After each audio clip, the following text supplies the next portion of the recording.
الإطار النظري. الإطار النظري لأي بحث علمي أشبه ما يكون بالحدود الطبيعية له، أو الأسس والقواعد التي يعتمد عليها الباحث في دراسته. أهمية الإطار النظري. ذكر سندرز 3 أسباب رئيسية تؤكد أهمية الإطار النظري للبحث. 1.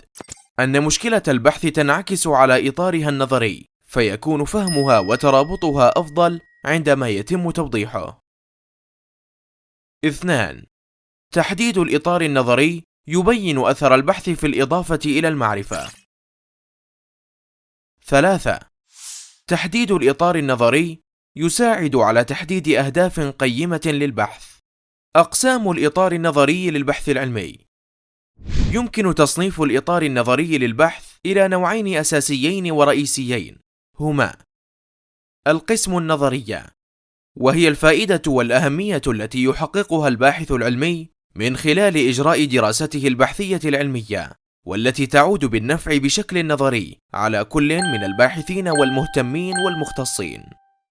القسم التطبيقي، وهي الفائدة العملية التي يصل إليها الباحث العلمي من خلال إجراء دراسته البحثية، وتكون قابلة للتطبيق وتهم المختصين العمليين المعنيين بالدراسة البحثية. الاقتباس في الإطار النظري.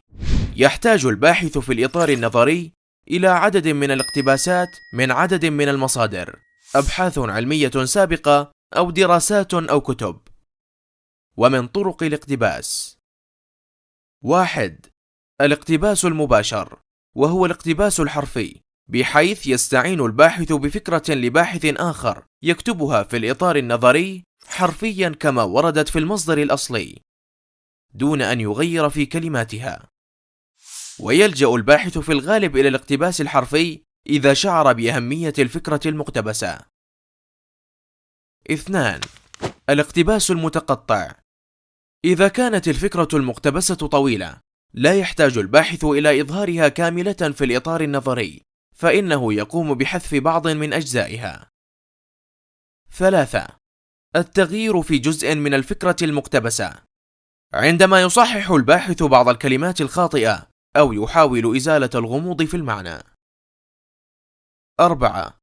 الاقتباس غير المباشر، وذلك باستعانة الباحث بفكرة معينة أو ببعض الفقرات لباحث معين في الإطار النظري، حيث يعيد صياغتها بأسلوب مختلف.